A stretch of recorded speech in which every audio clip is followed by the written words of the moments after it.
भाग 3 अनुच्छेद 12 से 35 मौलिक अधिकार। अधिकार का आशय। अधिकार ऐसी सामाजिक परिस्थितियां हैं जो व्यक्ति के व्यक्तित्व विकास के लिए आधारभूत हैं। अधिकार वे व्यक्तिगत ढांचे हैं जिन्हें समाज द्वारा मान्यता और राज्य द्वारा संरक्षण दिया जाता है। अधिकारों की धारणा का विकास। पहली बार में 1215 में ब्रिटेन के राजा जॉन द्वारा मैग्ना चार्टर से अधिकारों की धारणा का प्रारंभ हुआ।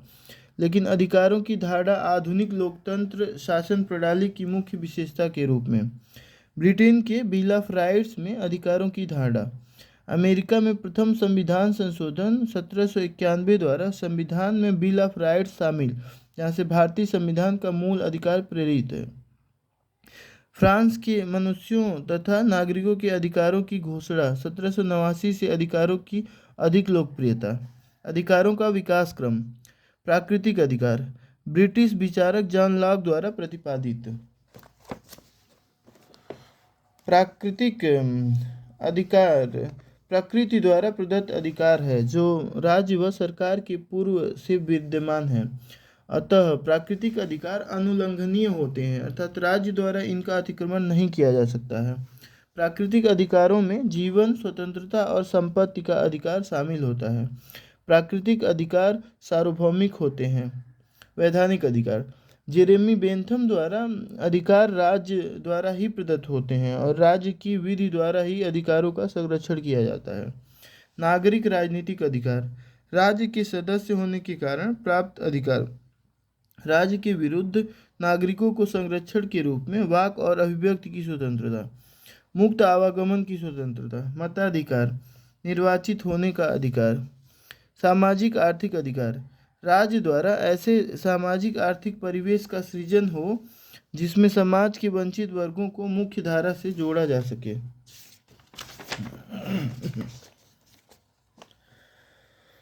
शोषण के विरुद्ध अधिकार। समान कार्य के लिए समान वेतन, काम का अधिकार, शिक्षा का अधिकार, स्वास्थ्य का अधिकार, भोजन का अधिकार। समूह के अधिकार। सांस्कृतिक अधिकार वर्तमान बहुसांस्कृतिक समाज में अधिकारों की यह अवधारणा लोकप्रिय, इसे पहचान के अधिकार के रूप में भी जाना जाता है। अपनी सांस्कृतिक विशेषज्ञों को संरक्षित करने का अधिकार। महिला अधिकार, ट्रांसजेंडर, अल्पसंख्यक अधिकार, पढ़ाई समुदायों के अधिकार। मानवाधिकार की धारणा 10 दिसंबर 1948 को संयुक्त राष्ट्र संघ द्वारा मानवाधिकारों का सार्वभौमिक घोषणा पत्र जारी किया गया। इसके तहत मानवाधिकार मानव मात्र होने के कारण प्रत्येक मनुष्य को उपलब्ध वे अधिकार हैं जो मनुष्य के गरिमा में जीवन के लिए अनिवार्य हैं। 1966 में यूएन द्वारा संविधानों की घोषणा की गई। नागरिक राजनीतिक अधिकारों की अंतर्राष्ट्रीय प्रसंविदा। सामाजिक आर्थिक अधिकारों की अंतर्राष्ट्रीय प्रसंविदा। भारतीय संविधान में अधिकार की धारणा। सप्रू समिति की अनुशंसा के आधार पर इन्हें दो वर्गों में विभाजित किया जाता है, एक प्रवर्तनीय अधिकार, एक गैर प्रवर्तनीय अधिकार। तो प्रवर्तनीय अधिकार में मूल अधिकार संविधान द्वारा गारंटी प्राप्त फंडामेंटल राइट्स उल्लंघन की स्थिति में न्यायपालिका के पास जाने का अधिकार है। वाद योग्य अधिकार है ये। राज्य के विरुद्ध व्यक्तियों नागरिकों को प्राप्त संरक्षण राज्य के नकारात्मक दायित्व के रूप में देखे जाते हैं। नागरिक राजनीतिक अधिकार के रूप में है। व्यक्तिगत अधिकार के रूप में। गैर प्रवर्तनीय इसमें नीति निर्देशक तत्व संविधान द्वारा गारंटी प्राप्त नहीं, डीपीएसपी को लागू कराने के लिए न्यायालय के पास नहीं जा सकते हैं। गैर वाद योग्य अधिकार राज्य के द्वारा प्रदत्त अधिकार राज्य के सकारात्मक दायित्व के रूप में देखे जाते हैं। सामाजिक आर्थिक अधिकार के रूप में, समूह को प्राप्त अधिकारों के रूप में। मूल अधिकार भारतीय संविधान के भाग 3 अनुच्छेद 12 से 35 के तहत फंडामेंटल राइट्स का प्रावधान किया गया है जो कि अमेरिका की बिल ऑफ राइट्स से प्रेरित है। मूल संविधान में 7 मूल अधिकारों का उल्लेख था, लेकिन 44वें संशोधन अधिनियम 1978 द्वारा संपत्ति के अधिकार को खत्म कर दिया गया। अब संपत्ति का अधिकार अनुच्छेद 300 के तहत एक विधिक अधिकार के रूप में है। इस प्रकार वर्तमान में कुल 6 मूल अधिकार हैं। समानता का अधिकार आर्टिकल 14 से 18, स्वतंत्रता का अधिकार 19 से 22, शोषण के विरुद्ध अधिकार 23 से 24, धार्मिक स्वतंत्रता का अधिकार आर्टिकल 25 से 28, सांस्कृतिक शैक्षणिक अधिकार 29-30 और संवैधानिक उपचारों का अधिकार 32। मूल अधिकारों की विशेषताएं। मूल अधिकार प्रवर्तनीय अधिकार होते हैं, अर्थात इनके उल्लंघन की स्थिति में आर्टिकल 32 के तहत सर्वोच्च न्यायालय और आर्टिकल 226 के तहत उच्च न्यायालय में सीधे जा सकते हैं। मूल अधिकार निरपेक्ष अत्यंतिक अधिकार नहीं है, अतः इन पर युक्त तार्किक प्रतिबंध आरोपित किए जा सकते हैं।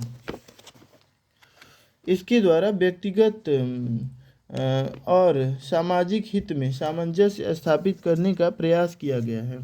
मूल अधिकारों में वर्णित अधिकांश प्रत्येक व्यक्ति अर्थात नागरिकों व गैर नागरिकों को प्राप्त होते हैं, लेकिन निम्नलिखित अधिकार नागरिकों को ही प्राप्त हैं। अनुच्छेद 15, अनुच्छेद 16, 19 और अनुच्छेद 29, अनुच्छेद 30।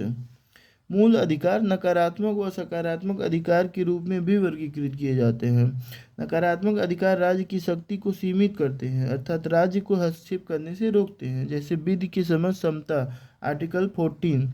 राज्य द्वारा मूल धर्म, वंश, जाति, लिंग, जन्म स्थान के आधार पर भेदभाव नहीं किया जाएगा। अनुच्छेद 15 सार्वजनिक स्थलों पर भेदभाव नहीं। अनुच्छेद 15(2) और आर्टिकल 16(1) और आर्टिकल 16(2). सकारात्मक अधिकार राज्य को कुछ करने के लिए प्रेरित करते हैं, जहां वंचित वर्गों के लिए राज्य द्वारा विशेष प्रावधान किया जाता है। विधियों के समान संरक्षण।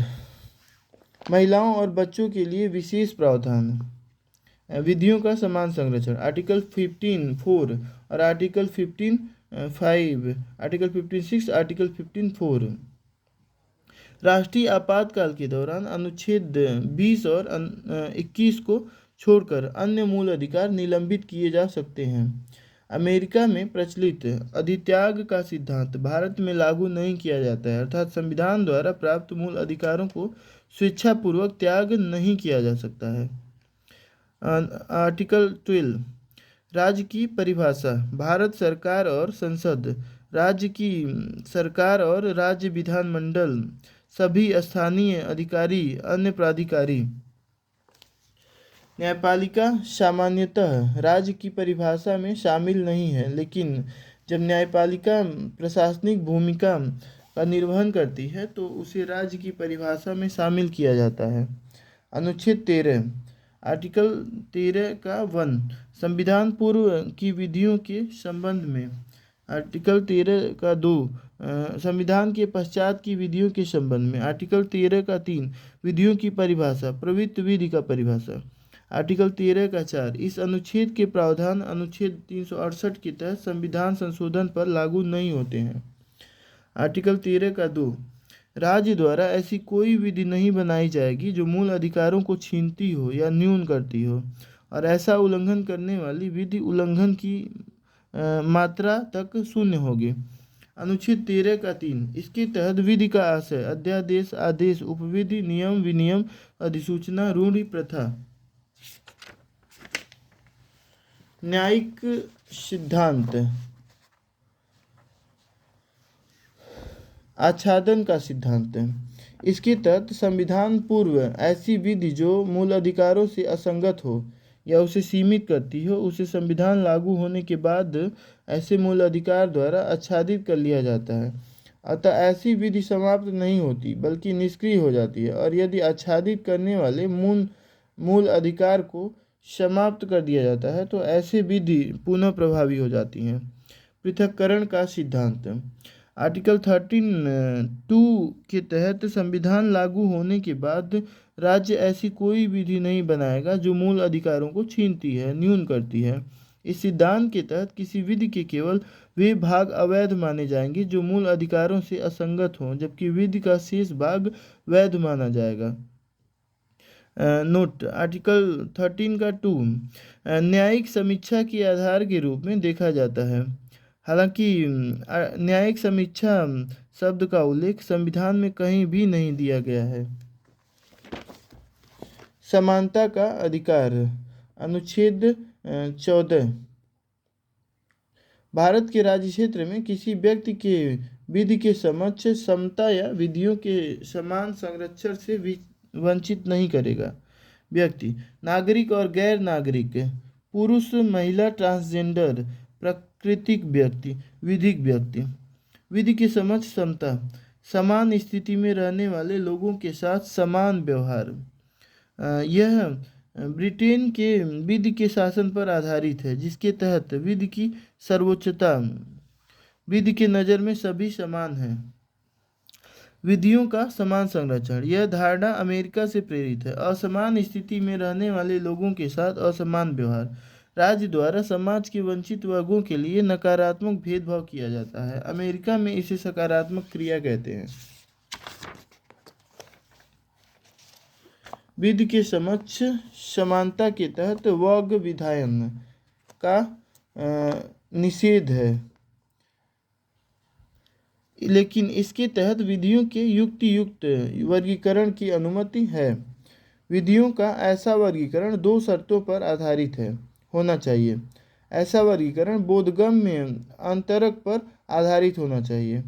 अंतरक तथा विधि के उद्देश्य के मध्य तार्किक संबंध होना चाहिए। डालमिया बनाम जस्टिस तेंदुलकर वाद केस। नोट, विधि के समक्ष समानता की धारणा प्राकृतिक न्याय या नैसर्गिक की धारणा पर आधारित है।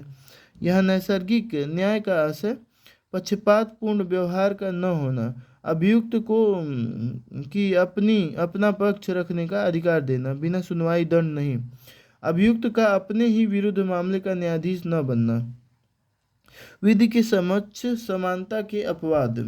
अनुच्छेद 361 के तहत राष्ट्रपति और राज्यपाल को उन्मुक्ति दी गई है।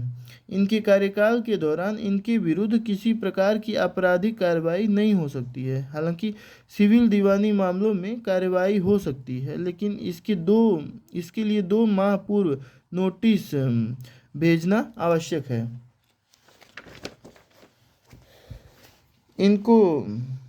इनकी शक्तियों, कर्तव्यों के लिए या किसी कार्य के लिए किसी न्यायालय में उत्तरदायी नहीं ठहराया जा सकता है। राष्ट्रपति और राज्यपाल को इनके कार्यकाल के दौरान इनके विरुद्ध किसी न्यायालय द्वारा गिरफ्तारी या कारावास का आदेश नहीं दिया जा सकता है। आर्टिकल 105 के तहत सांसदों तथा अनुच्छेद 194 के तहत राज्य विधायकों को प्राप्त विशेषाधिकार। विदेशी राजनयिकों को उन्मुक्ति। अनुच्छेद 15 के तहत नागरिकों को निम्नलिखित अधिकार दिए गए हैं। राज्य किसी नागरिक के विरुद्ध केवल धर्म, मूल वंश, जाति, लिंग, जन्मस्थान या इनमें से किसी के आधार पर भेदभाव नहीं करेगा। राज्य दुकानों, सार्वजनिक भोजनालयों, होटलों और सार्वजनिक मनोरंजनों के स्थानों में प्रवेश या राज्य निधि से निर्मित कुओं, तालाबों, स्नान घाटों तथा सड़कों आदि सार्वजनिक समागम के उपयोग से किसी भी नागरिक को प्रतिबंधित नहीं करेगा।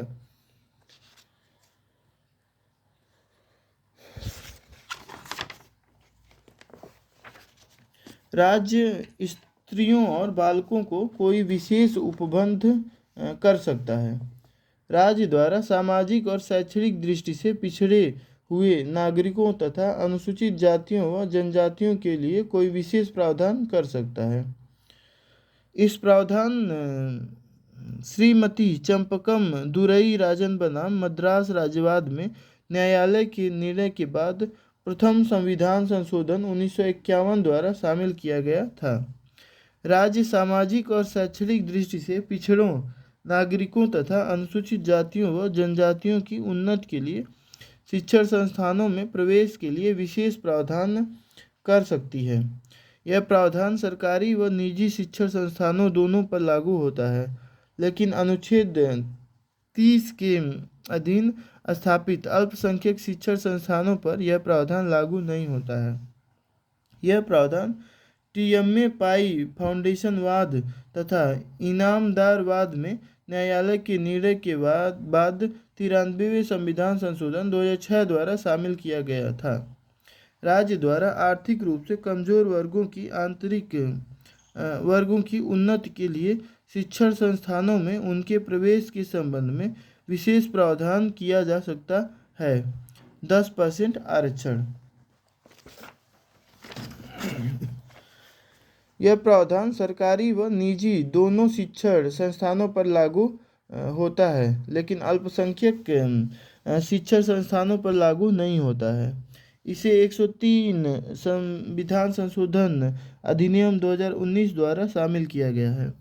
आर्टिकल 16 अनुच्छेद 16 सभी नागरिकों के लिए लोक नियोजन में अवसर की समानता का प्रावधान करता है, जो निम्नलिखित है।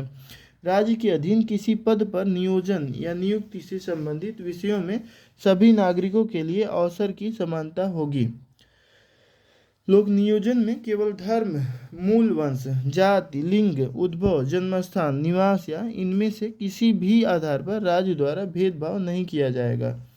संसद विधि द्वारा लोक नियोजन राज्य या संघ राज्य क्षेत्र की सरकार के अधीन में निवास को नियोजन या नियुक्ति के लिए आधार बना सकता है। लोक नियोजन में पिछड़े हुए नागरिकों के किसी वर्ग के पक्ष में जिनका प्रतिनिधित्व राज्य के अधीन सेवाओं में पर्याप्त नहीं है, उन्हें आरक्षण दिया जा सकेगा। 4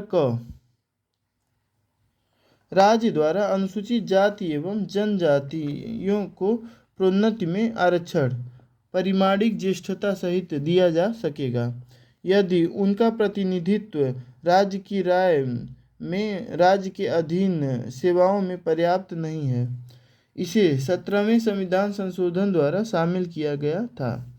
4 ख इसके तहत राज्य किसी वर्ष में किन्हीं न भरी गई रिक्तियों के संबंध में यह प्रावधान कर सकता है कि उन्हें अगले वर्षों से भरे जाने के लिए पृथक वर्ग की रिक्तियों के रूप में विचार किया जाएगा। इसे 81वें संविधान संशोधन 2002 द्वारा शामिल किया गया था। 5 राज्य किसी धार्मिक या सांप्रदायिक संस्था के कार्यकलाप के प्रबंधन के लिए उसी धर्म या संप्रदाय को मानने वाले व्यक्ति की नियुक्ति का उपबंध कर सकती है।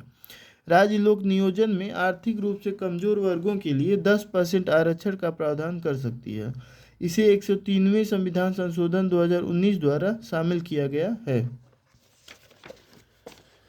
आरक्षण नीति का उद्देश्य सामाजिक प्रतिनिधित्व को सुनिश्चित करना, जिससे वंचित वर्गों के आत्मविश्वास व मनोबल में वृद्धि हो। वंचित वर्गों के प्रति अन्य वर्गों की सोच व व्यवहार में परिवर्तन। सामाजिक सशक्तिकरण सुनिश्चित करना, जिससे नीति निर्धारण व कार्यान्वयन में वंचित वर्गों की भागीदारी बढ़ सके। इसके माध्यम से वंचित वर्गों के लिए संवेदनशील नीतियों का निर्धारण संभव हो सकेगा। सामाजिक न्याय स्थापित करना, हाशिए पर स्थित वर्गों का समाज की मुख्य धारा से जोड़ा जा सकेगा। सामाजिक लोकतंत्र की स्थापना के लिए, जिससे वंचित वर्गों में संविधान तथा सरकार की वैधता को सुनिश्चित किया जा सके। आरक्षण नीति का विकास क्रम। आज़ादी पूर्व 1902 में साहू जी महाराज द्वारा कोल्हापुर में पहली बार आरक्षण लागू किया। 1909 में ब्रिटिश शासन द्वारा सांप्रदायिक प्रतिनिधित्व की धारणा लाई गई। उम्मीदवार और मतदाता एक ही संप्रदाय के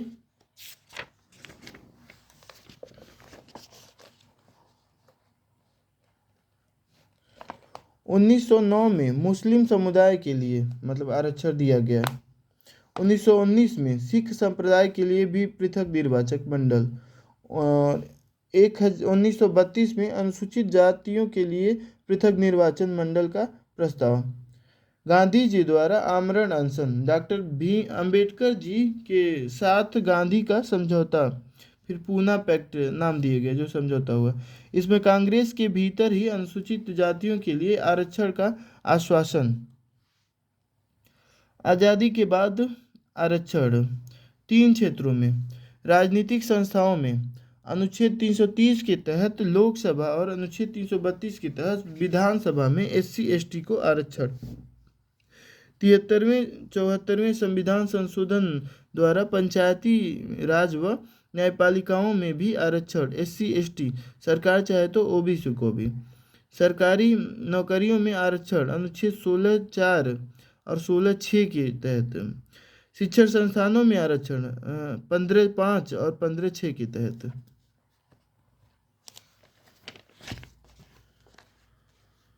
अनुसूचित जाति अनुसूचित जाति और जनजाति आदेश 1950 द्वारा कार्यपालिका के आदेश पर सरकारी नौकरियों में आरक्षण। एससी को 15% और एसटी को 7.5%। पिछड़े वर्ग के निर्धारण का प्रश्न। संविधान में पिछड़े वर्ग को परिभाषित नहीं किया गया है। काका कालेलकर आयोग के रूप में प्रथम पिछड़ा वर्ग आयोग का गठन किया गया और अनुशंसा। भारत में जाति ही वर्ग है। भारत में जो सामाजिक रूप से पिछड़े हैं वही आर्थिक रूप से भी पिछड़ा है। भारत में 2399 जातियाँ पिछड़ी जातियाँ हैं। जातियों को ही पिछड़े वर्ग का अधिकार सरकार द्वारा अस्वीकार्य। बालाजी बना मैसूर राज्यवाद 1963। निर्णय। जाति आरक्षण का प्रमुख आधार हो सकता है किंतु एकमात्र आधार नहीं हो सकता है। केवल आर्थिक आधार पर आरक्षण नहीं दिया जा सकता है।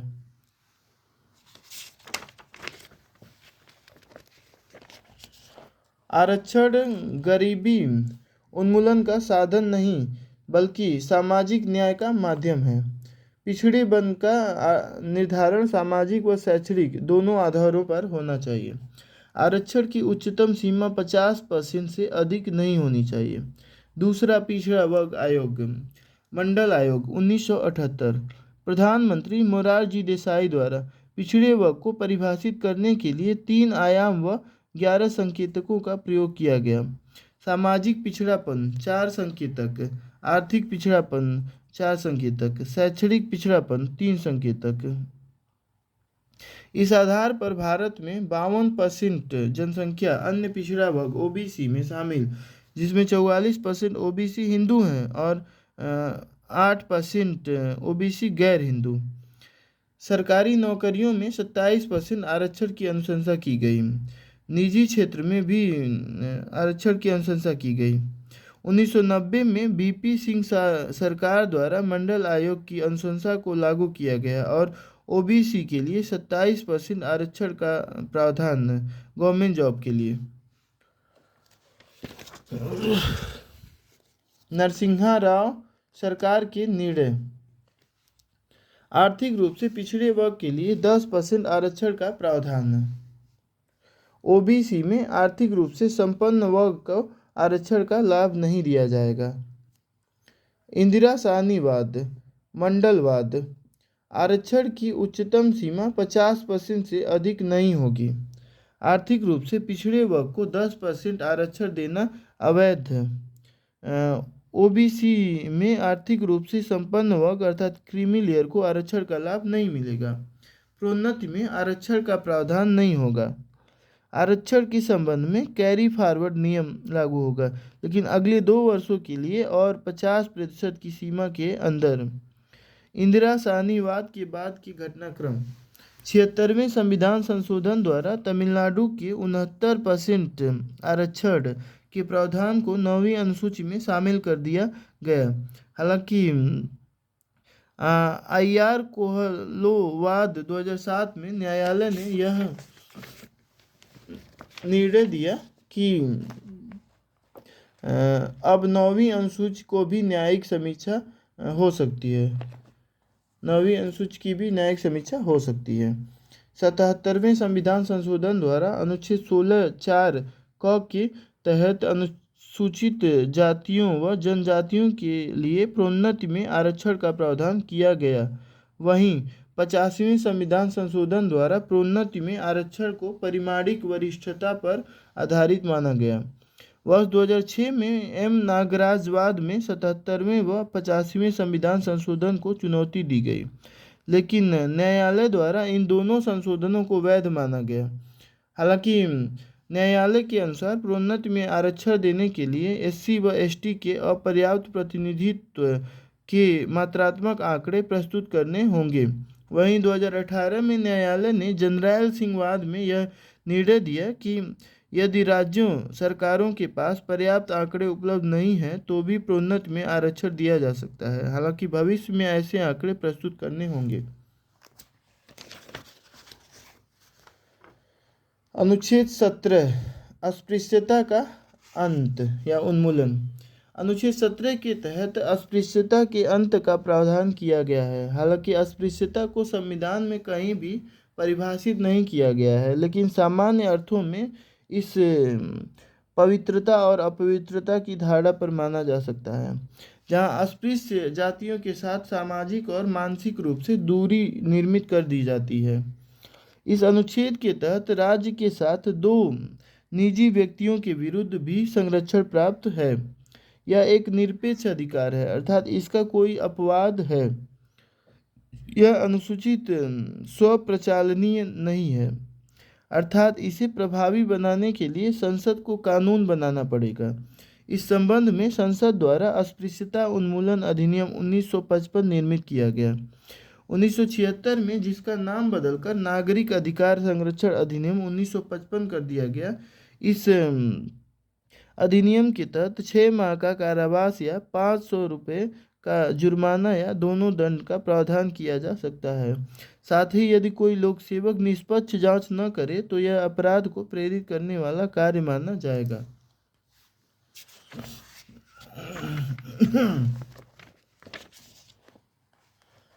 इसी प्रकार संसद द्वारा 1989 में अनुसूचित जाति जनजाति अत्याचार निवारण अधिनियम निर्मित किया गया।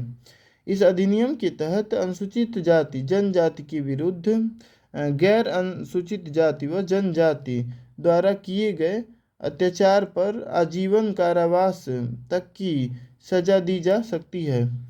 इसमें अग्रिम जमानत का भी कोई प्रावधान नहीं किया गया है।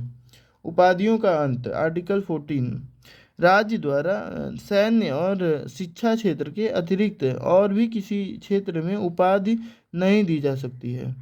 भारत का कोई नागरिक किसी विदेशी राज्य से कोई उपाधि स्वीकार नहीं करेगा। कोई व्यक्ति जो भारत का नागरिक नहीं है राज्य के अधीन लाभ या विश्वास के किसी पद को धारण करते हुए किसी विदेशी राज्य से कोई उपाधि राष्ट्रपति की सहमति के बिना स्वीकार नहीं करेगा। राज्य के अधीन लाभ या विश्वास का पद धारण करने वाला कोई व्यक्ति किसी विदेशी राज्य या उसके अधीन किसी रूप में कोई भेंट उपलब्धियां पद राष्ट्रपति की सहमति के बिना स्वीकार नहीं करेगा। बालाजी राघवनवाद 1996 में न्यायालय ने उपाधि और पुरस्कार में अंतर स्पष्ट करते हुए कहा कि राज्य द्वारा पुरस्कार दिया जा सकता है, उपाधि नहीं। न्यायालय के क्षेत्रानुसार भारत रत्न, पद्म भूषण इत्यादि राष्ट्रीय पुरस्कार हैं, न कि उपाधि। हालांकि इन्हें उपाधि के रूप में नाम के आगे या पीछे प्रयोग में लाया नहीं जा सकता है। स्वतंत्रता का अधिकार। अनुच्छेद 19 अनुच्छेद 19 के तहत 6 मूलभूत स्वतंत्रता और उन पर युक्त प्रतिबंध का प्रावधान किया गया है।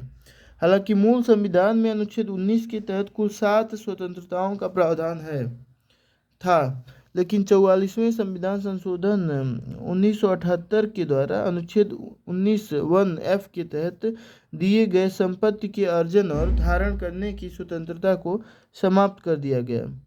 इस प्रकार वर्तमान में निम्नलिखित 6 मूलभूत स्वतंत्रता दी गई हैं। वाक और अभिव्यक्ति की स्वतंत्रता 19(1)(a) इसका आशय अपने विचारों या भावनाओं को लिखित, मौखिक, सांकेतिक आदि रूप में सार्वजनिक या अभिव्यक्त करना ही न्यायालय द्वारा समय समय पर निम्नलिखित स्वतंत्रताओं को भी वाक और अभिव्यक्ति की स्वतंत्रता में निहित माना गया है।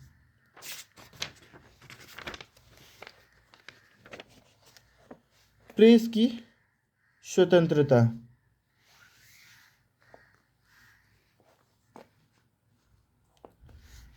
रोमेश थापरवाद।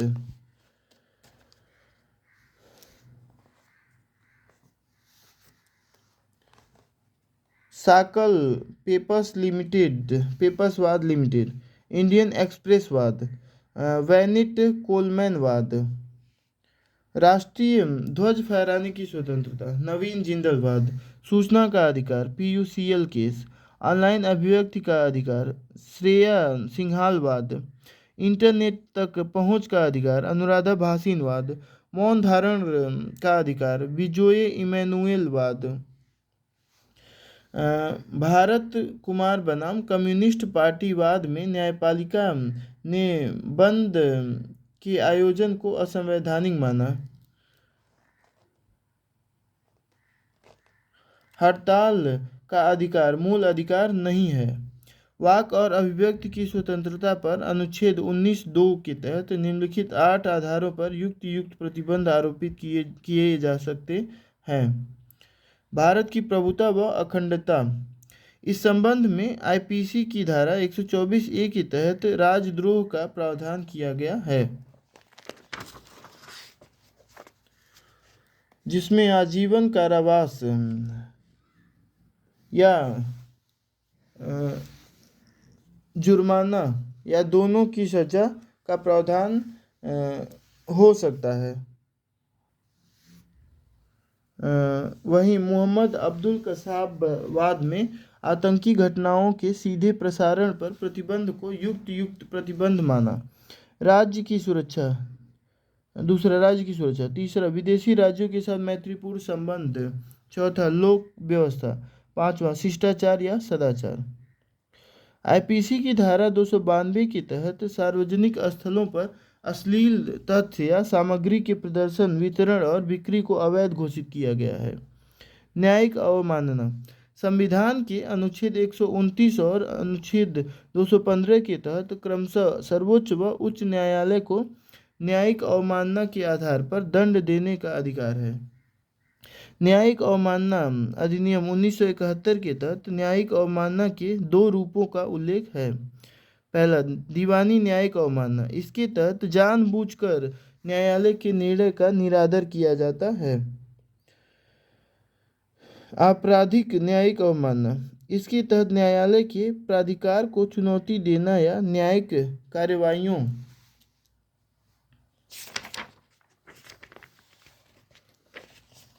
में बाधा करना आदि शामिल है। मानहानि। आईपीसी की धारा 499 तथा 500 के तहत मानहानि को दंडनीय अपराध घोषित किया गया। अपराध उद्दीपन। शांतिपूर्ण और निरायुध सम्मेलन की स्वतंत्रता, आर्टिकल 19(1) का बी। इस स्वतंत्रता पर अनुच्छेद 19(3) के तहत निम्नलिखित प्रतिबंध आरोपित किए जा सकते हैं। भारत की प्रभुता और अखंडता के नाम पर, लोक व्यवस्था के नाम पर। तीसरा, संगम या संघ सहकारी सोसाइटी बनाने की स्वतंत्रता, 19(1) का सी। इस अनुच्छेद में सहकारी सोसाइटी बनाने की स्वतंत्रता का प्रावधान 97वें संविधान संशोधन 2011 द्वारा किया गया था। वहीं अनुच्छेद 19(4) के तहत इस स्वतंत्रता पर निम्नलिखित प्रतिबंध आरोपित किए जा सकते हैं। भारत की प्रभुता, अखंडता, लोक व्यवस्था, सदाचार।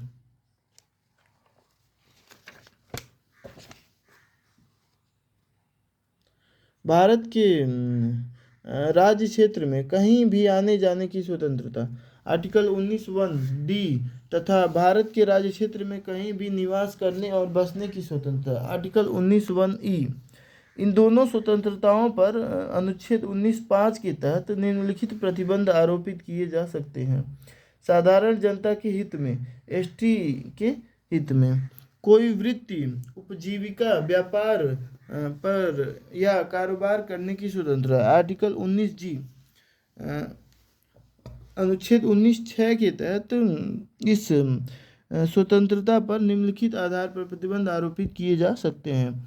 आवश्यक तकनीकी अर्हता के आधार पर, राज्य द्वारा या राज्य के स्वामित्व या नियंत्रण में किसी व्यापार, कारोबार, उद्योग या सेवा पर पूर्णतः या भागतः एकाधिकार स्थापित करना। अपराधों के लिए दोष सिद्धि के संबंध में संरक्षण, आर्टिकल 20। आर्टिकल 20 कोई व्यक्ति किसी अपराध के लिए तब दोष सिद्ध नहीं ठहराया जा सकता जब तक कि उसके द्वारा किया कार्य उस समय किसी विधि के अधीन अपराध न हो। साथ ही अपराध करते समय लागू विधि के अधीन वर्णित दंड से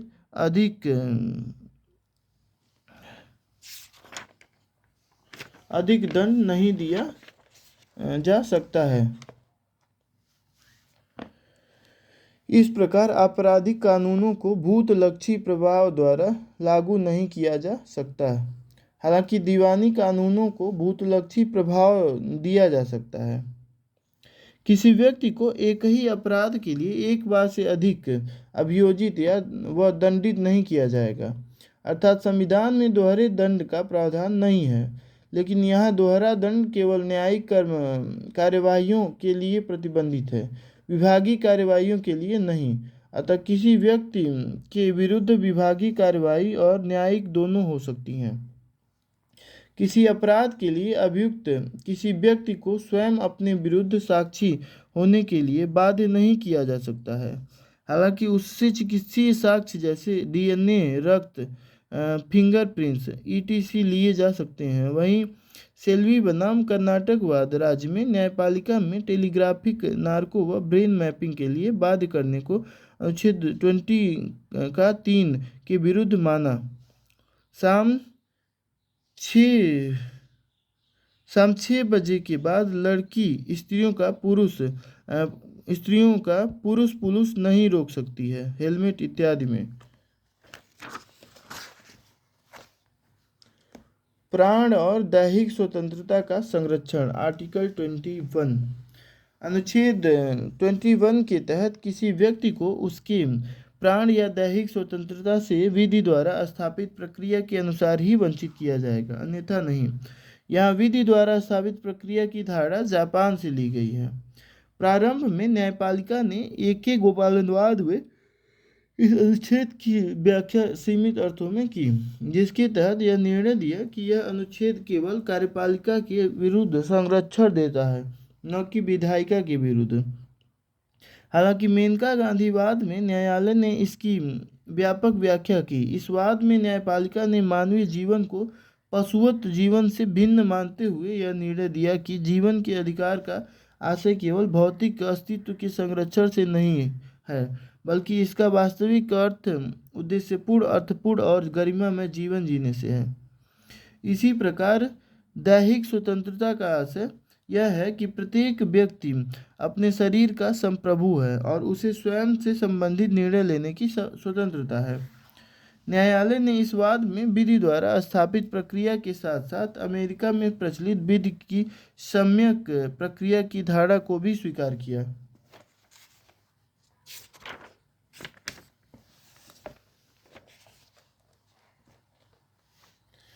यहाँ विधि द्वारा स्थापित प्रक्रिया का आशय विधायिका द्वारा निर्धारित प्रक्रिया से है, लेकिन इस मामले में न्यायालय ने स्पष्ट किया कि विधि द्वारा स्थापित प्रक्रिया ही नहीं होनी चाहिए, बल्कि विधि की सम्यक प्रक्रिया का भी अनुसरण होना चाहिए।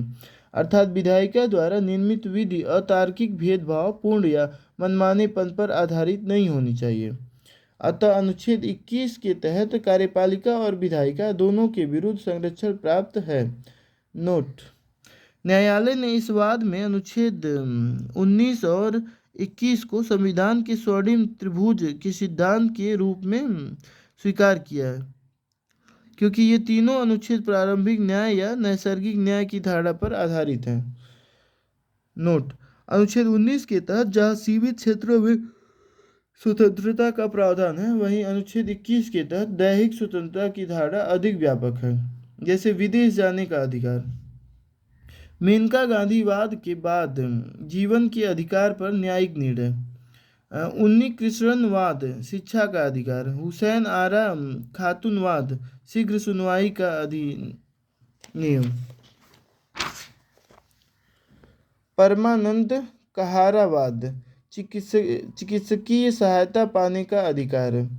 सुनील बत्रावाद, एकांत कारावास व विरुद्ध संरक्षण। MC मेहतावाद, स्वच्छ पर्यावरण का अधिकार। विशाखा बनाम राज्य स्थान राज्यवाद, कार्यस्थल पर यौन हिंसा के विरुद्ध संरक्षण का अधिकार। चमेलीवाद, आश्रय का अधिकार, आवास। रूबलसावाद, क्षतिपूर्ति का अधिकार। नालसावाद, ट्रांसजेंडर की पहचान का अधिकार। रामलीला मैदानवाद, नींद का अधिकार। की पुट्टास्वामीवाद, निजता का अधिकार। कॉमन कास्टवाद, गरिमामय परिस्थितियों में मरने का अधिकार। निजता का अधिकार, निजता के अधिकार का आशय अकेले रहने के अधिकार से है, अर्थात निजी जीवन में हस्तक्षेप के अभाव से है। हालांकि संविधान के किसी अनुच्छेद में निजता के अधिकार का स्पष्ट उल्लेख नहीं है। वहीं प्रारंभ में एसओपी शर्मावाद और खड़ग सिंहवाद में न्यायालय ने इसे मूल अधिकार का भाग नहीं माना था, लेकिन हाल ही में के पुट्टास्वामीवाद में न्यायालय ने निजता के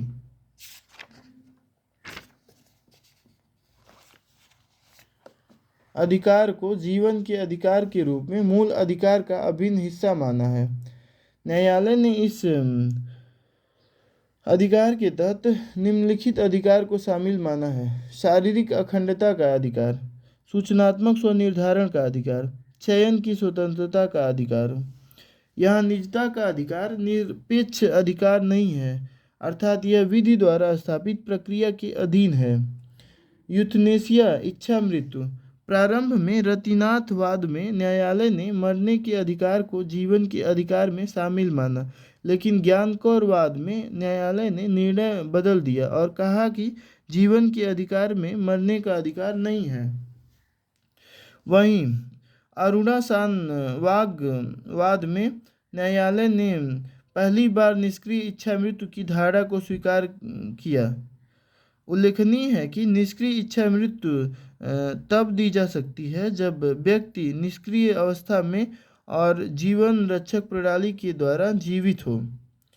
ऐसे में चिकित्सीय सहायता बनकर इच्छा मृत्यु देना पैसिव यूथनेसिया है, जबकि भारत में सक्रिय यूथनेसिया की धारणा स्वीकार नहीं है, जिसके तहत बाह्य रूप में जीवन समाप्त किया जाता है।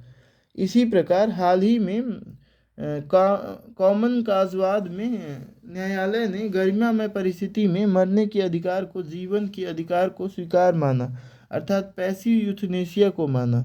शिक्षा का अधिकार, अनुच्छेद 21A। 86वें संविधान संशोधन 2002 द्वारा अनुच्छेद 21A के तहत 6 से 14 वर्ष के बच्चों के लिए निःशुल्क और अनिवार्य शिक्षा के प्रावधान को मूल अधिकार का भाग बना दिया गया है। इसके पूर्व यह प्रावधान अनुच्छेद 45 के तहत नीति निर्देशक तत्व का भाग था। इस अनुच्छेद को प्रभावी बनाने के लिए वर्ष 2010 में शिक्षा के अधिकार अधिनियम को लागू किया गया। कुछ दशाओं में गिरफ्तारी और निरोध से संरक्षण। अनुच्छेद 22 के तहत किसी व्यक्ति को गिरफ्तारी की दशा में निम्नलिखित संरक्षण दिया गया है: गिरफ्तारी के कारणों को यथाशीघ्र जानने का अधिकार, अपनी रुचि के विधि व्यवसायी से परामर्श करने का अधिकार, न्यायालय में सुनवाई का अधिकार।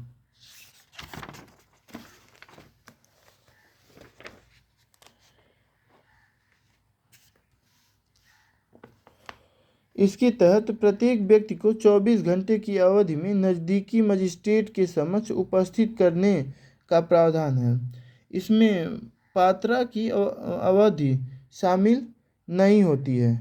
हालांकि इस अधिकार के निम्नलिखित हैं, जैसे शत्रु देश के नागरिकों को यह अधिकार उपलब्ध नहीं होगा। निवारक निरोध विधि के अधीन गिरफ्तार व्यक्ति को यह अधिकार प्राप्त नहीं होगा। निवारक निरोध कानून भारतीय संविधान में एक आवश्यक बुराई के रूप में इसे स्वीकार किया गया है।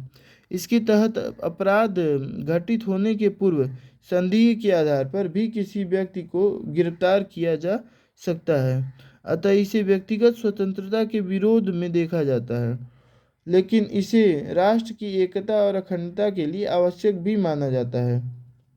भारत में निवारक निरोध कानून की 4 श्रेणियां हैं: राज्य की सुरक्षा के आधार पर, लोक व्यवस्था के आधार पर, समुदाय के लिए आवश्यक वस्तुओं और गैर सेवाओं की बनाए रखना, विदेशी मामले एवं भारत की संप्रभुता। निवारक निरोध कानून से संरक्षण। संविधान के अनुच्छेद 22 7 के तहत निवारक निरोध कानून के तहत निरुद्ध व्यक्ति को निम्नलिखित संरक्षण प्राप्त होगा। निवारक निरोध के तहत किसी व्यक्ति को 3 माह से अधिक अवधि के लिए निरुद्ध नहीं किया जा सकता है, जब तक कि उच्च न्यायालय के कार्यरत न्यायाधीश या पूर्व न्यायाधीश या न्यायाधीश नियुक्त होने वाले योग्य व्यक्तियों से वन वे सलाहकार बोर्ड ने 3 माह से अधिक अवधि को निरुद्ध को बढ़ाने की अनुशंसा न की हो। दूसरा, निवारक निरोध के आदेश के आधार की सूचना निरुद्ध व्यक्ति को दी जा सकती है तथा ऐसे आदेश के विरुद्ध उसे अपील करने का अवसर भी दिया जाएगा। हालांकि यदि निरुद्ध का कारण बताना लोकहित में उचित नहीं है तो ऐसा कारण बताना आवश्यक नहीं है।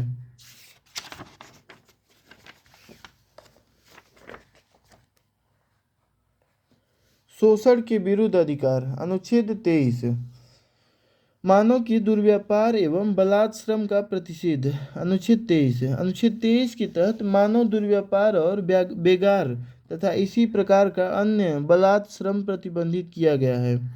यह मानव दुर्व्यापार का आशय मनुष्यों का वस्तु के रूप में क्रय विक्रय और महिलाओं बच्चों का दिव्यांगों का अनैतिक या अन्य उद्देश्य के लिए दुर्व्यापार है। मानव दुर्व्यापार को रोकने के लिए निम्नलिखित वैधानिक प्रावधान किए गए हैं। पहला, अनैतिक व्यापार निषेध अधिनियम 1956, जिसके तहत वाणिज्यिक यौन व्यापार को प्रतिबंधित किया गया है। आपराधिक कानून संशोधन अधिनियम 2013। तीसरा, यौन हिंसा से बच्चों का संरक्षण अधिनियम 2012। चौथा, आईपीसी की धारा 370 तथा 370A के तहत शारीरिक या यौन शोषण के लिए बच्चों के दुर्व्यापार सहित सभी प्रकार की मानव दुर्व्यापार पर रोक लगाया गया। वहीं बेगार का आशय किसी व्यक्ति से उसकी इच्छा के विपरीत बिना मजदूरी के कार्य कराना है।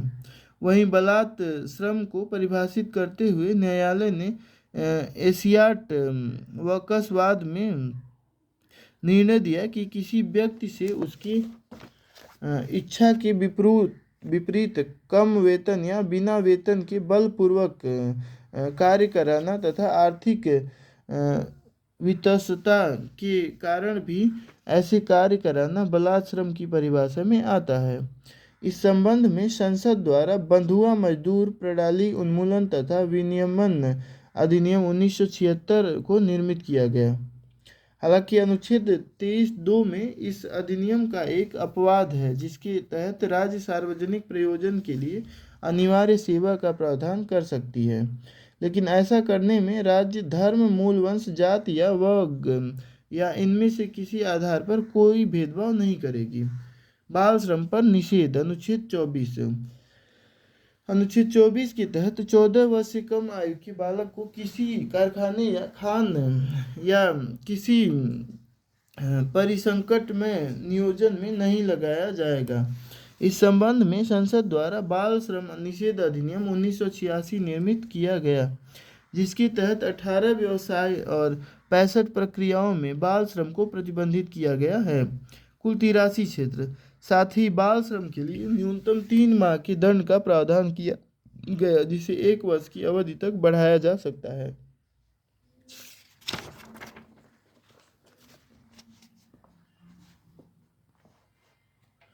हाल में इसमें संशोधन करते हुए इसमें निम्नलिखित प्रावधान किए गए हैं। अब 14 वर्ष से कम उम्र के बालकों के नियोजन पर पूर्ण प्रतिबंध लगा दिया गया है। पारिवारिक घरेलू उद्यम में स्कूल की अवधि के बाद या अवकाश की अवधि में काम किया जा सकता है। मनोरंजन उद्योग। वहीं 14 से 18 वर्ष के किशोर श्रमिकों को अब कारखाने या खान या किसी अन्य परिसंकट में नियोजन में नहीं लगाया जा सकता है। धार्मिक स्वतंत्रता का अधिकार। अनुच्छेद 25 से 28। अनुच्छेद 25, इसके तहत प्रत्येक व्यक्ति को अंतःकरण की स्वतंत्रता के साथ साथ धर्म को मानने, आचरण करने और प्रचार करने की स्वतंत्रता दी गई है। हालांकि यह निरपेक्ष अधिकार नहीं है, अतः इस पर निम्नलिखित युक्त युक्त प्रतिबंध लगाए जा सकते हैं। लोक व्यवस्था, सदाचार और स्वास्थ्य के आधार पर राज्य द्वारा धार्मिक आचरण से संबंधित किसी आर्थिक, वित्तीय, राजनैतिक या अन्य लॉ के क्रियाकलापों का विनियमन किया जा सकता है। राज्य सामाजिक कल्याण और सुधार के लिए या सार्वजनिक प्रकार की हिंदुओं की धार्मिक संस्थाओं को हिंदुओं के सभी वर्गों और अनुभागों के लिए खोलने का उपबंध कर सकती है। यहाँ हिंदू का आशय सिख, जैन और बौद्ध से भी है। नोट: कृपाण धारण करना और लेकर चलना सिख धर्म के मानने का अंग समझा जाएगा।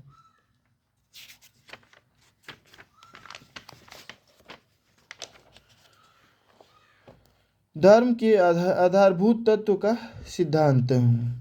सर्वोच्च न्यायालय द्वारा शिरूर मठवाद 1954 में धर्म के आधारभूत तत्व के सिद्धांत को प्रस्तुत किया गया। यहाँ धर्म के आधारभूत तत्व में किसी धर्म से अभिन्न रूप में जुड़े सभी रीति रिवाज और आचरण शामिल हैं। यह सिद्धांत संविधान में नहीं बल्कि न्यायपालिका के निर्णय से आया है और न्यायालय इस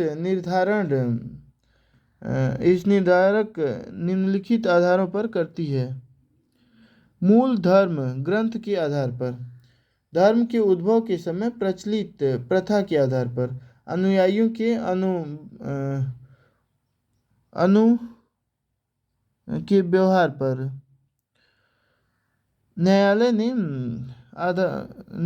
ने धर्म के आधारभूत तत्व में निम्नलिखित आचरण को शामिल नहीं माना है। इस्माइल फारूकीवाद में न्यायालय ने मस्जिद में नमाज पढ़ने को इस्लाम का आधारभूत तत्व नहीं माना है।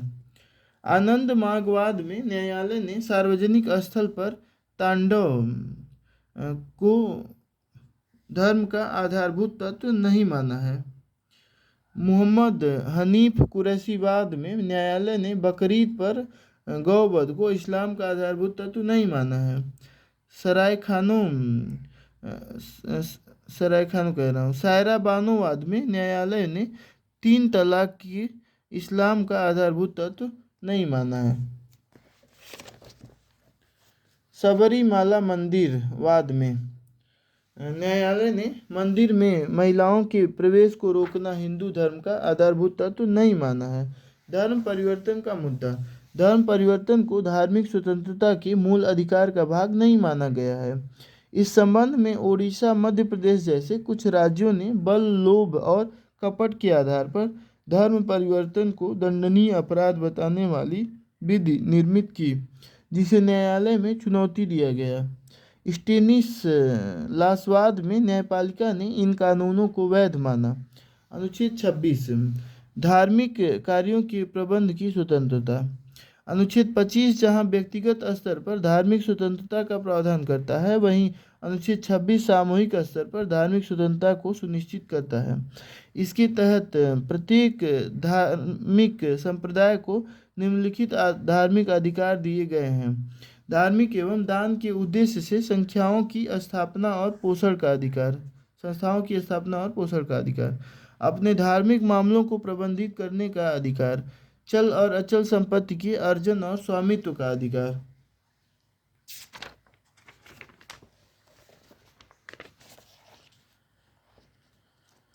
ऐसी संपत्ति का विधि के अनुसार प्रशासन करने का अधिकार है। हालांकि धार्मिक संस्थाओं के ये अधिकार लोक व्यवस्था, सदाचार और स्वास्थ्य के अधीन हैं। अनुच्छेद 27 किसी विशिष्ट धर्म की अभिवृद्धि के लिए करों के बारे में स्वतंत्रता। अनुच्छेद 27 भारत की पंथ निरपेक्ष छवि को अधिक स्पष्टता देने वाला प्रावधान है। इसके तहत किसी व्यक्ति को ऐसे करों को देने के लिए बाध्य नहीं किया जाएगा जो किसी विशिष्ट धर्म या धार्मिक संप्रदाय की अभिवृद्धि या पोषण में व्यय किया जाएगा। अनुच्छेद 28 शिक्षण संस्थानों में धार्मिक शिक्षा या धार्मिक उपासना में उपस्थित होने के संबंध में स्वतंत्रता का प्रावधान। करता है। इसके तहत राज्य निधि से पूर्णतः पोषित किसी शिक्षण संस्थान में कोई धार्मिक शिक्षा नहीं दी जाएगी। ऐसे शिक्षण संस्थान जिसका प्रशासन राज्य करता है किंतु किसी ऐसे ट्रस्ट के अधीन स्थापित हुई हो जिसके अनुसार उस संस्था में धार्मिक शिक्षा देना आवश्यक है, वहाँ धार्मिक शिक्षा दी जा सकती है। राज्य से मान्यता प्राप्त या राज्य निधि से सहायता पाने वाली शिक्षण संस्था में धार्मिक शिक्षा में भाग लेने या धार्मिक उपासना में उपस्थित होने के लिए तब तक बाध्य नहीं किया जाएगा जब तक कि उस व्यक्ति ने वह अवयस्क है तो उसके संरक्षक ने इसके लिए अपनी सहमति नहीं दे दी। संस्कृति और शिक्षा संबंधी अधिकार, अनुच्छेद 29 और 30। अनुच्छेद 29 अल्पसंख्यक वर्गों के हितों का संरक्षण। प्रत्येक नागरिक को अपनी विशेष भाषा, लिपि या संस्कृति को बनाए रखने का अधिकार होगा। दूसरा, राज्य द्वारा पोषित या राजनिधि से सहायता प्राप्त किसी शिक्षण संस्थान में प्रवेश से किसी भी नागरिक को केवल धर्म, मूल वंश, जाति, भाषा या इनमें से किसी आधार पर वंचित नहीं किया जाएगा। अनुच्छेद 30 धर्म या भाषा पर आधारित सभी अल्पसंख्यक वर्गों की अपनी रुचि की शिक्षा संस्थाओं की स्थापना और प्रशासन का अधिकार होगा। 44वें संविधान संशोधन द्वारा यह प्रावधान किया गया है कि अल्पसंख्यक शिक्षण संस्थानों की संपत्ति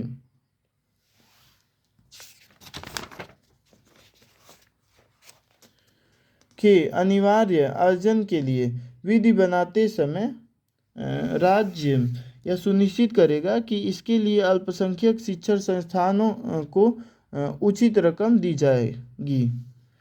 शिक्षण संस्थानों को सहायता देने में राज्य इस आधार पर भेदभाव नहीं करेगा कि वह धर्म या भाषा पर आधारित किसी अल्पसंख्यक वर्ग के प्रबंध में है।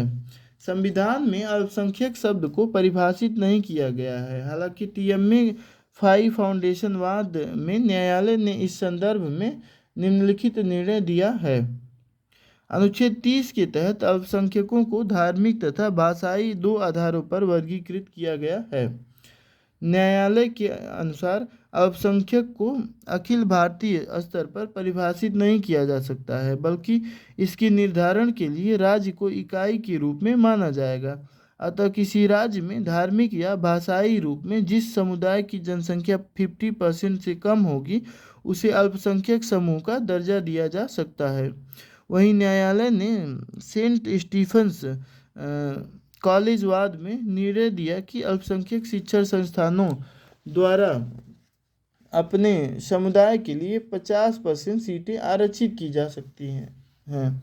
वहीं टीएमए फाउंडेशनवाद में न्यायालय ने स्पष्ट किया कि अल्पसंख्यक शिक्षण संस्थान अपने प्रशासन के लिए स्वतंत्र हैं, लेकिन राज्य सहायता प्राप्त अल्पसंख्यक शिक्षण संस्थानों में राज्य पाठ्यक्रम, शैक्षणिक मानदंड तथा न्यूनतम अर्हता के लिए निर्देश दे सकता है। वहीं गैर सहायता प्राप्त अल्पसंख्यक शिक्षण संस्थानों में भी संविदा कानून, श्रम कानून और करारोपण के नियम लागू होंगे। नोट: केंद्र सरकार द्वारा राष्ट्रीय अल्पसंख्यक आयोग अधिनियम के तहत राष्ट्रीय स्तर पर अल्पसंख्यकों के लिए कल्याणकारी योजनाओं को संचालित करने की दृष्टि से 6 धार्मिक समूहों को अल्पसंख्यक का दर्जा दिया गया है, जिसमें मुस्लिम, सिख, ईसाई, पारसी, बौद्ध और जैन हैं।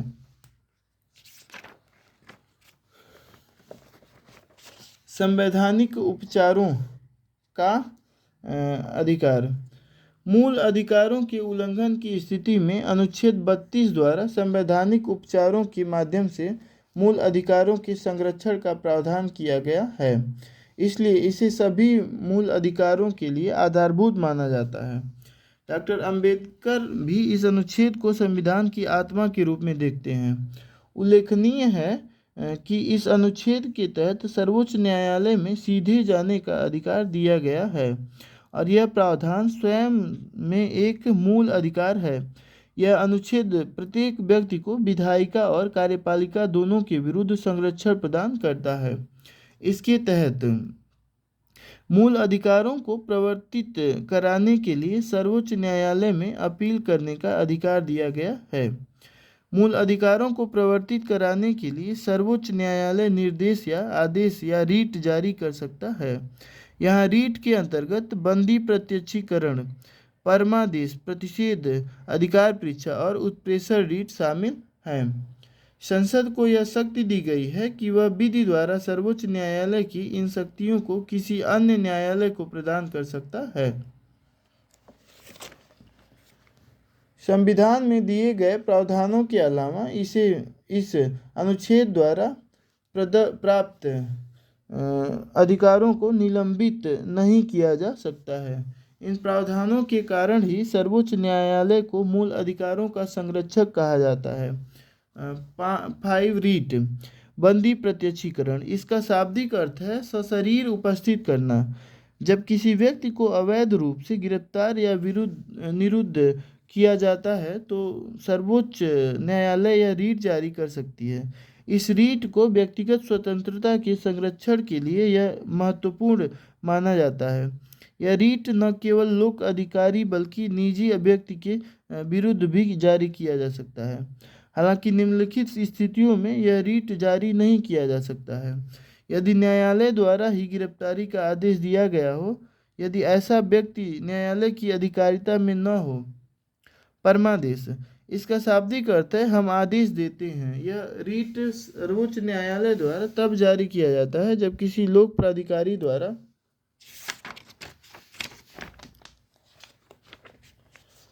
अपने सार्वजनिक कर्तव्यों का निर्वहन न किया जाए। इस रीट के निम्नलिखित अपवाद हैं। यह रीट राष्ट्रपति व राज्यपाल के विरुद्ध जारी नहीं किया जाता है। इसे निजी व्यक्ति के विरुद्ध जारी नहीं किया जा सकता है।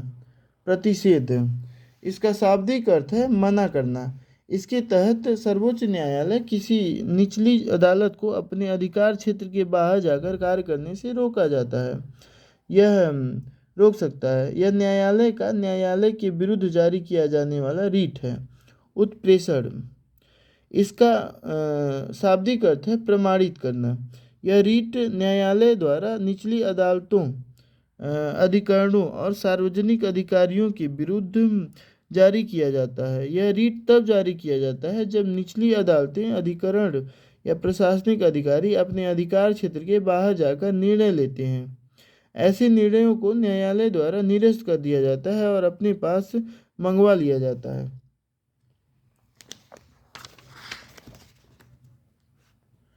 जहाँ प्रतिषेध का रीट निवारक उपाय के रूप में देखा जाता है, वहीं उत्प्रेषण का रीट उपचारात्मक प्रकृति का होता है। इसलिए प्रतिषेध को निष्क्रिय धारणा के रूप में और उत्प्रेषण को सक्रिय धारणा के रूप में देखा जाता है। अधिकार परीक्षा, इसका शाब्दिक अर्थ है किसी प्राधिकार से यह तब जारी किया जाता है जब कोई व्यक्ति किसी सार्वजनिक पद को अवैध रूप से धारण किए हो। संपत्ति का अधिकार, अनुच्छेद 31 के तहत संपत्ति के अधिकार को मूल अधिकार घोषित किया गया था, लेकिन सरकार द्वारा जब जमींदारी उन्मूलन और भूमि सुधार के लिए कानून बनाए जाने लगे तो न्यायालय ने इन कानूनों के आधार पर चुनौती दी गई। ये संपत्ति के मूल अधिकारों का उल्लंघन कर रहे हैं। ऐसे में संसद द्वारा प्रथम संविधान संशोधन 1951 द्वारा अनुच्छेद 31 के अपवाद में अनुच्छेद 31A, 31B और 9वीं अनुसूची का संविधान में प्रावधान किया। यहाँ अनुच्छेद 31A के तहत यह प्रावधान किया गया कि राज्य को यह अधिकार होगा कि वह संपदा के अनिवार्य अधिग्रहण के प्रावधान कर सकती है। वहीं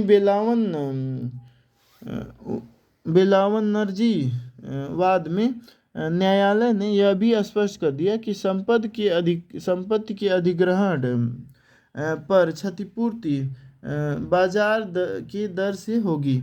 वहीं 9वीं अनुसूची में भूमि सुधार संबंधी कानूनों को प्रावधान को शामिल किया गया। अनुच्छेद 31B के माध्यम से यह निर्धारित किया गया कि 9वीं अनुसूची में शामिल विषय न्यायिक समीक्षा के दायरे से बाहर होंगे। हालांकि 9वीं अनुसूची के दुरुपयोग को देखते हुए न्यायालय ने वामन राव वाद और IR कोहलोवाद में यह निर्धारित किया कि 24 अप्रैल 1973 के पूर्व 9वीं अनुसूची में शामिल विषय न्यायिक समीक्षा के दायरे में शामिल नहीं होंगे, लेकिन 24 अप्रैल 1973 के बाद इसमें शामिल कानूनों की न्यायिक समीक्षा हो सकती है। 1971 में 25वें संशोधन द्वारा अनुच्छेद 31C का प्रावधान किया गया, जिसके तहत संविधान के अनुच्छेद 39B और C के तहत दिए गए निर्देशक तत्वों को लागू करने के लिए अनुच्छेद 14 और अनुच्छेद 19 के तहत प्राप्त मूल अधिकारों का उल्लंघन किया जा सकता है। वहीं 44वें संविधान संशोधन 1978 द्वारा संपत्ति के मूल अधिकार को समाप्त कर उसे संविधान के अनुच्छेद 301 के तहत विधिक अधिकार बना दिया गया, जिसमें यह प्रावधान है कि किसी व्यक्ति को उसकी संपत्ति से विधि के प्राधिकार से ही वंचित किया जाएगा, अन्यथा नहीं। मूल अधिकारों पर प्रतिबंध। अनुच्छेद 33 के तहत संसद विधि द्वारा सैन्य बल, अर्धसैन्य बल तथा पुलिस बल और असूचना खुफिया एजेंसियों में कार्यरत व्यक्तियों के मूल अधिकारों को प्रतिबंधित कर सकती है।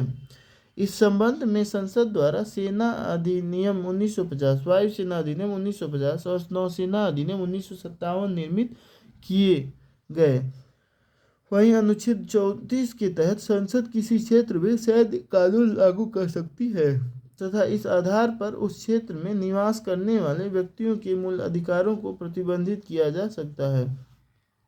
इस संबंध में संसद द्वारा सैन्य बल विशेष शक्ति अधिनियम 1958 अफ्स्पा निर्मित किया गया, जिसे पहली बार नागालैंड में लागू किया गया। इस अधिनियम के तहत केंद्र सरकार या राज्यपाल द्वारा या केंद्र शासित क्षेत्रों के प्रशासकों द्वारा किसी क्षेत्र को अशांत क्षेत्र घोषित किया जा सकता है। यहाँ अशांत क्षेत्र का आशय उन क्षेत्रों से है जहाँ विभिन्न धार्मिक, प्रजातीय, भाषाई या क्षेत्रीय समूहों के सदस्यों के मध्य मतभेद या संघर्ष की स्थिति हो। ऐसे क्षेत्र में सशस्त्र बलों को विशेष शक्ति प्राप्त होती है। एग्जाम्पल, संदेह के आधार पर तलाशी, गिरफ्तारी या अन्य किसी बल का प्रयोग आदि। अनुच्छेद 35। इसके तहत मूल अधिकारों के प्रावधानों को प्रभावी बनाने हेतु संसद को शक्ति दी गई है। यह शक्ति राज्य विधानमंडलों को प्राप्त नहीं है।